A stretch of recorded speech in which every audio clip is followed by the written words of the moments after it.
Breaking news, police tracking a speeding motorcyclist. And Desmond Shaw is live overhead in SkyCal with more. Hi, Des. No. Hey, Pat and Rudabeh, here we go. Eastbound on the 101, this motorcyclist who is taking all kinds of risks came out of the South Bay, northbound 405, and flew up here in record timing. Now, CHP was in pursuit, but they backed off because of the ongoing construction in the Sepulveda Pass. So they've just been tracking it overhead. Here you see the spotlight. There's actually 2 helicopters, we believe, on this. LA County Sheriff's deputies and another agency that may be LAPD up here as well. You know, with these motorcycles, they're so nimble, so quick that, you know, sometimes it takes more than one helicopter to try to track one of these. So this got transferred over to the West LA office. They were hoping to get another unit involved in this now that we're through that construction zone and we're, you know, eastbound on the, making the transition to the Hollywood split onto the 134 on our way towards Burbank, Glendale, and beyond.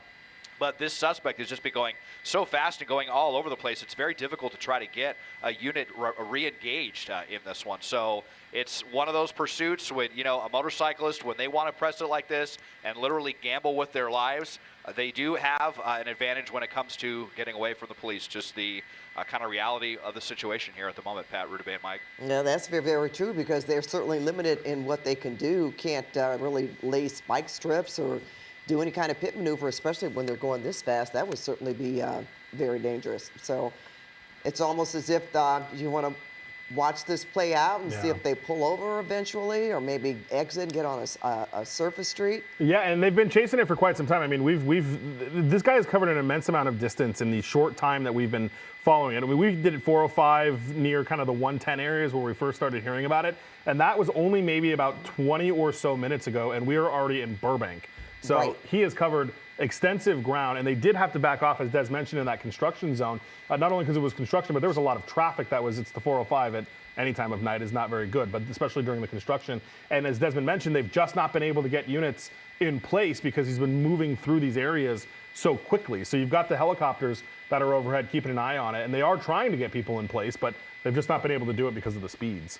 And that's really the difference between a motorcycle and some other type of vehicle, right? And that traffic around the Mulholland exit there on the 405, you know, a regular car might have gotten stuck and might have gotten caught in that period of time, but he just took off again and going at such high speeds. And look at him going in and out of traffic like that as well. You know, when you said they want to get more vehicles in place, that just in case like they stop and they try to run, because, you know, I mean, you're going to have vehicles in place, but that's just really to give them a show that, yeah, we're following you. From above and on the ground. Right. So the way that CHP is broken up, they're broken up into different offices. So they started in the West LA office. Then when they came into the 101 and the 405, that's the West Valley office. So there's different units in those different offices. So the dispatcher was trying to get West Valley units in place, but by the time the West Valley units could start responding, now we're in Altadena's area. Now we got to get a whole new set of officers to try to get in place. And that's been kind of the challenge with this. This guy's been going, you know, 110, 15, 20 miles an hour through these areas, and it's just not had those officers have enough time to get situated to be able to get behind him. And now we're coming up to the 134 and the 5. Yeah, you know, at times he's been really kind of hard to see. You know, right here, there's not a lot of light, and it's kind of hard to see him. It looks like he's wearing dark clothing also, and I can just imagine being on the road and not expecting something like this to come up behind you, splitting a lane. And we've talked about that. I mean, all it takes is just one, you know, unintentional lane change from another motorist or something like that, that you don't see this guy coming behind you at 120 miles an hour while you're trying to change lanes, and then all of a sudden we've got, you know, a really horrendous crash that has happened. We've seen that happen before. Yeah, we have. Or it can hit a pebble. The tires can hit any, you know, going that fast on a freeway like that, that can certainly be upsetting as well. We've seen that happen before. It doesn't take much. Yeah, not at all. It doesn't take much, and as Desmond, you know, said, this guy is definitely gambling with his life. And I think, Des, we're through the 5 now, right? So we're in the Glendale area? Yeah, we're in Glendale now, eastbound on the 134, and, you know, they just got to emphasize the risks that this person was taking in that construction zone when they disengaged the ground units. I mean, this guy was actually driving in the cone pattern up to like 90 miles an hour and was zigging and zagging through some of the cones. I mean, the way some of these motorcyclists just act like they're invincible, and, you know, as we know, they definitely are not. I mean, the 2 big disadvantages for a motorcycle is obviously their vulnerability and one wrong move, and it's game over. But the other one here that, you know, the authorities may be able to bank on is the fuel capacity. We know that motorcycles only carry a couple of gallons of fuel, and especially when you drive it like a rocket ship like this, you're just burning through that gas more quickly. We've definitely seen some motorcyclists who thought they were going to get away, and they were just kind of taunting the police and going on, and then all of a sudden the bike conks out, runs out of gas, and they're in handcuffs. And the suspect, you know, like we said, has already covered a ton of room. We don't know, obviously, how much gas is in the tank, but he's got to be going through it pretty quickly, and we've covered a lot of miles in a very short time. And, you know, you just kind of wonder what the suspect is even planning at this point, because there's still no ground units behind this. The helicopters had some trouble even keeping up. You know, if they wanted to formulate a plan, I mean, they definitely have the advantage to slip into the night, you know, at this moment if the police are not ready to or able to re-engage on the ground. You know, did we talk about this? The want for this, is it just speed Just or speed. is this just speed? Yep. Yeah, just speed. I mean, and this guy has been going crazy throughout the entirety of this chase. And we put our number up on the screen there, 818-221-2222. You can text the desk if you've seen this guy. I mean, he has covered such an intense amount of ground throughout this 405, 101, 134, all the way from, you know, southern LA County, and now we're in northeast LA County as we're pushing through the 134 east of Glendale into the almost Eagle Rock area now as this is entering Pasadena. And yeah, speed is the want. And upwards of 120 miles an hour at times. It's been really crazy. And staying on the freeways, too, not getting off, right? We have seen recently some motorcycle pursuits that ended up kind of in downtown, or they went into parking garages and actually got away. But usually on the freeway, they're able to stay with them, at least from above. I feel like there's almost two kind of thought patterns for motorcyclists who run from law enforcement, which is either gun it and go as fast as I can and hope they give up and can't keep up with me, or get off on surface streets, hide under a bridge, go into a parking garage, something like that. This guy seems to be taking the first option, which is let me just run as fast as I can and never get off a freeway and hope that they get bored and stop chasing me. But law enforcement, CHP, has really taken an interest in this one. And as we said, they were right on his tail for as long as they could on the ground. And now there are two sheriff's helicopters that are overhead with him, keeping an eye on him. And as Des mentioned, you probably have two helicopters because it's so easy to lose them if he were to get off and slip under some canopy of trees or something like that. And you don't have vehicles on the ground to take that person into custody right away. Or, you know, really catch up with them, as it were. Guys, if we could go over, okay, he's, evading police? Right, felony evading, yeah. So that, and what else, speeding? Yeah, reckless, I mean, they could probably get him with reckless driving, you know, criminal excessive speed. But other than that, I mean, as far as we've known, the bike's not stolen. I don't know that they've ever gotten a chance to run the plate because of how fast he's been going. So they may be dealing with that as well. I haven't heard one way or another yet if they've been able to run the license plate. So they may not know much about this person. There could be more things going on, obviously. You always wonder why people run this hard, but you know, we've dealt with motorcycle chases like this, and we'll call and follow up later, and they say, nope, they didn't have anything else going on. They just didn't want to pull over. Yeah, you just never know. And the officers never know either. I mean, what must be going through their minds? They don't know if this person is, you know, armed, dangerous, wanted for something else. They don't know anything about this person other than they're putting their own lives at risk and the lives of everyone else on the roadways right now. And they did mention a backpack. There was one thing, and they didn't say, you know, that he does have a weapon or anything like that. It was, he has a backpack. We don't know if there's a weapon in there. So that was something that they were certainly aware of in this circumstance when they were, you know, chasing this guy and dealing with this and all of that. But yeah, and I can't tell, Des, is that just the screen of like the speedometer on the bike, or is that a phone? Can you tell? I think that's just the speedometer of the bike. Okay. I'm pretty sure here is you really hope this guy's not going 125 and not paying attention to the roadway. But I think it might just be the bright screen of the bike right here. But yeah, I mean, all over the place.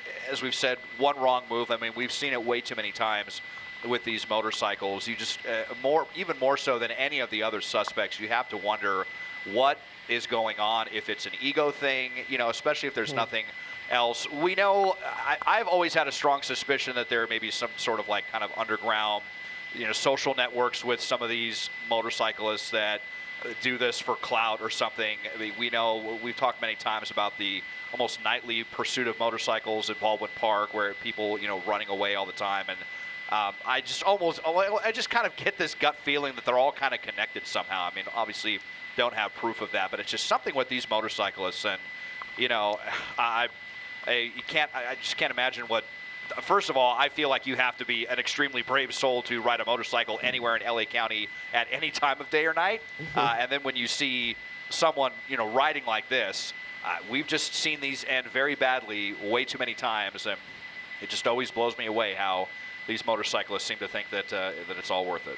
You know, I asked that question originally, Des, because we've also seen circumstances where they go as fast as they can, maybe realize they're running out of gas, or there's nowhere else to go, and they just kind of pull over and give themselves up.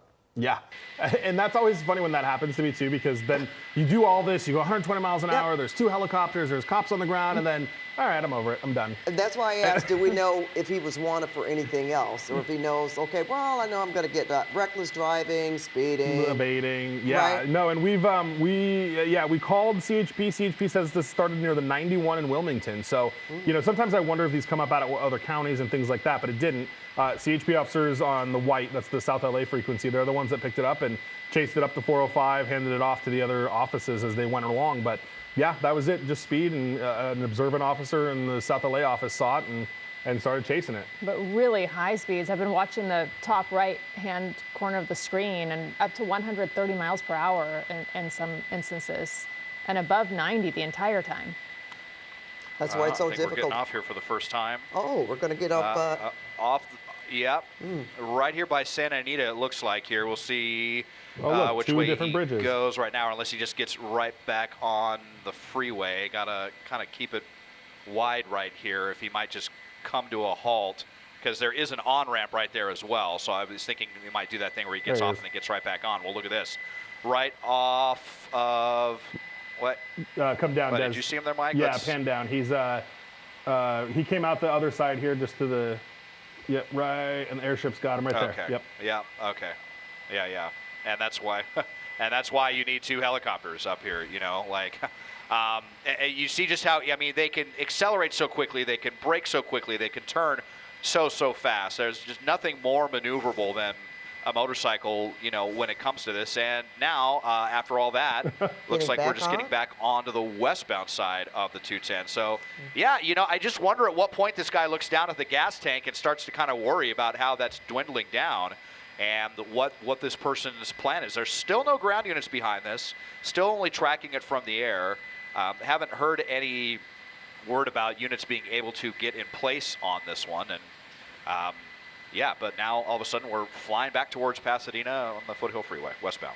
And really quick, guys, I just want to add, so we're on the orange frequency now, which is the land of motorcycle chases that we go to every night. And in addition to the 2 sheriff's helicopters that are overhead, there's now a CHP fixed-wing plane that is overhead tracking this as well. They're very interested in making sure they've got a bunch of eyes on this guy. So I hear the communications on the frequency from the 2, you know, Sheriff's Tactical Flight Officer and the CHP fixed wing to see if we're going to be able to keep it. They're exiting again, Des? Yeah, off again now at Madre Streets on the east end of Pasadena. And I actually just heard some radio traffic say that they are not going to engage. So, I mean, it sounds like right now they're just kind of content to keep eyes on it from the air, you know, a bunch of eyeballs. And just to see where the suspect go. I can't even imagine trying to follow a motorcycle pursuit from a fixed-wing aircraft, especially, you know, as high as they go. Parking well, garage. Here we go into a parking garage. So he finally found where he wanted to go. So into this nice parking garage here right off of Madre and the 210. Not likely to come back out. And, you know, unfortunately for a motorcycle, when they have this kind of leadway, it can be this easy. It's like a 99% chance, unless he really wants to toy with the police, that he's just going to park the bike. He's going to put, you know, something put the jacket in the backpack and walk out, or who knows if he lives here, has a key, has a friend here who's going to let him in and give him safe harbor or what. But, you know, it's been like close to a minute, no units down here on the ground. And, you know, this is unfortunately how a lot of motorcyclists do it these days, guys. Okay, well, also interesting that they had so many aircraft on this as far as choppers and fixed wings, so that's kind of an indication. Maybe it's a pretty quiet night out tonight, so that's not bad. All right, Desmond, thank you so much. We're going to let you stay on this for a while, and we're going to move on to other news and come back as developments warrant. So News in the search for that pursuit suspect. Let's go back up to Desmond Shaw now. Des. Wow, unbelievable here, guys. But we understand that the suspect is now in custody. The CHP got here, as well as I believe that's Pasadena PD down there. They came in. I mean, it took them a couple of minutes, but they got in here, and we heard that they got them detained at gunpoint. So definitely a rare win here for the authorities when it comes to a motorcycle that had that much leeway getting away. And you know, don't know the whole story of why this person was running, but they're likely to get their bike impounded now, and they're going to be in handcuffs. So that is it. All over here, Foothill and Madre and Pasadena after that very dangerous pursuit. One suspect in custody. Back to you now in the studio. Okay, that was fast. Desmond, thank you.